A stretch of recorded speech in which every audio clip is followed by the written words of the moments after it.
La naturaleza psicológica humana se puede explicar también desde la Folk Psychology o psicología intuitiva o de sentido común. De acuerdo con esta teoría, la naturaleza de la mente humana se basa en tres componentes: deseos, creencias y acciones. Las personas, de forma intuitiva, podemos predecir las acciones de alguien si conocemos sus deseos y creencias, o inferir sus creencias con base en sus acciones y deseos, o deducir sus deseos según sus creencias y acciones. Si bien a nivel práctico esto es muy útil, como teoría presenta algunas fallas. Primero, para que una ley como esta se pueda corregir y ajustar empíricamente, sus componentes deben ser conceptualmente independientes. Este es un requisito que no cumple la Full Psychology, lo que ocasiona que las explicaciones que da sobre cómo funciona la mente sean circulares. Por lo tanto, esta teoría, más que explicar la naturaleza psicológica humana, solo nos ayuda a comprenderla. Bien, ahora pasemos al conductismo psicológico o conductismo metodológico, el cual nace gracias a la necesidad de dar respuesta a los problemas filosóficos y metodológicos que plantean la explicación intencional. Podemos notar que los conductistas estaban muy en contra de la psicología intuitiva o de la folk psychology, ya que argumentaban que esta solo tenía explicaciones de fin y no de causa como decía tenerlas. Y bien, su postulado fundamental es que todos los eventos que el observador capta mediante sus sentidos o pues los exterorreceptores constituyen datos científicos que solo se presentan para los que son partidarios o los que participaban estipulando como el requisito básico del método científico. Y pues esta era la observabilidad pública, es decir, pues que se podía ver o que todos podían observarlo. Ahora bien, el conductismo metodológico acepta la concepción dualista tradicional, es decir, que pues sabe que existe un mundo físico públicamente observable que constituye el objeto de conocimiento de la ciencia y otro que es esencialmente privado, es decir, ajeno a la observación científica. Pero en este entran otros fenómenos que pues existen las sensaciones que se reflejan al mundo público. El conductismo metodológico igual acepta el estudio no mental de la conducta, sin embargo, no niega la mente. Y es justamente en estos postulados metodológicos en los que podemos ver justo lo anterior. El primero es que para el conductismo metodológico la conducta humana se puede explicar sin referirse directamente a la mente.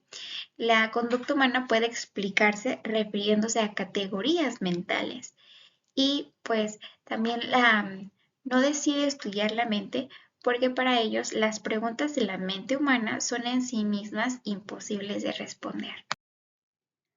Ahora bien, hablemos de la psicología cognitiva. El doctor Maldonado nos plantea que la psicología cognitiva es el estudio de los procesos mentales que subyacen a nuestra habilidad para percibir el mundo, entender y recordar nuestras experiencias, comunicarnos con otras personas y controlar nuestro comportamiento.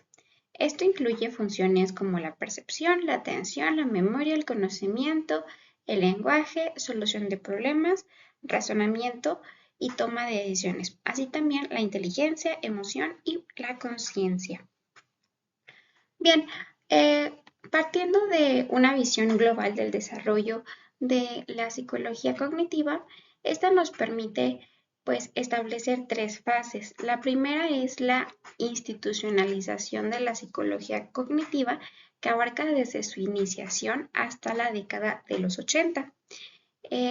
Seguido de esto, la segunda sería el conexionismo que surge en la década de los 80 y finalmente la tercera, que es el cognitivismo emocional, que va desde el marco de la década del cerebro, que pues se desarrolla en los años 90. Y bien, la psicología cognitiva, como lo vimos, pues se enfoca justamente en cómo podemos percibir las cosas, cómo se perciben las cosas y cómo éstas pasan a través de nuestra mente.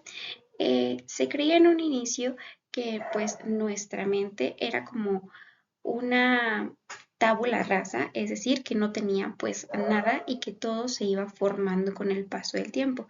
Sin embargo, con todo lo que se empezó a plantear, se dieron cuenta de que no era así, esto no era correcto.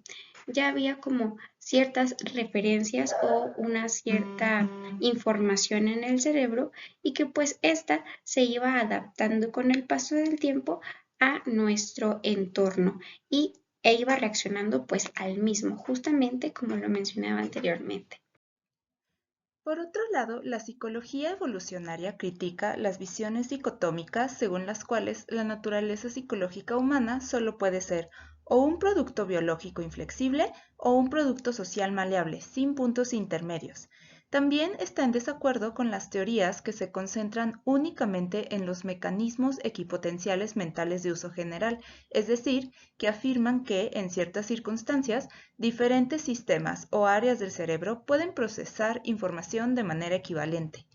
La psicología evolucionaria propone que las funciones cognitivas biológicas, como la capacidad de resolución de problemas, atención, etc., se han formado evolutivamente a lo largo de miles de años gracias a patrones sociales regulares, es decir, los humanos, al estar expuestos regularmente a ciertas conductas en el entorno social, desarrollamos una arquitectura mental, tanto dominio específica como dominio general.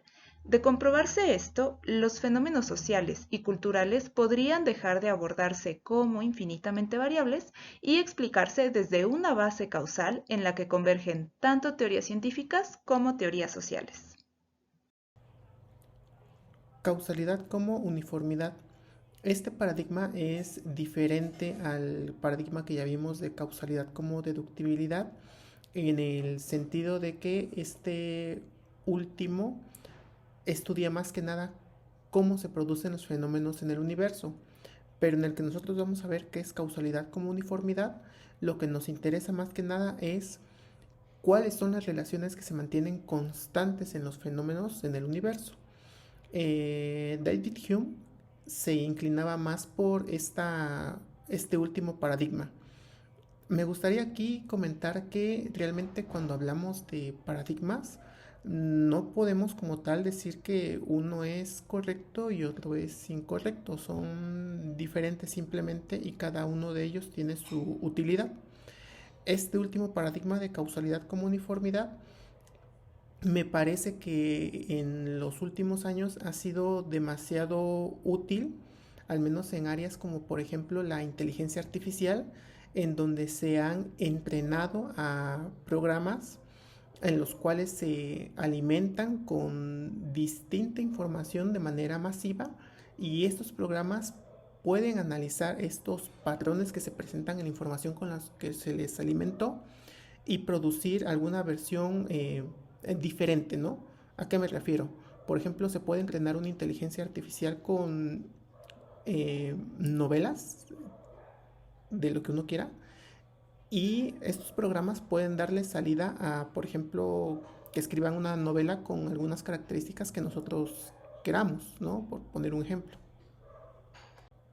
David Hume propone las siguientes 8 reglas que estamos viendo en esta diapositiva, las cuales se tienen que cumplir para que entre dos fenómenos nosotros podamos decir que hay una relación causal. En caso de que la haya, podemos decir que el efecto es previsible, pero David Hume nos indica que aunque esto se cumpla, no podemos hacer deducciones a priori.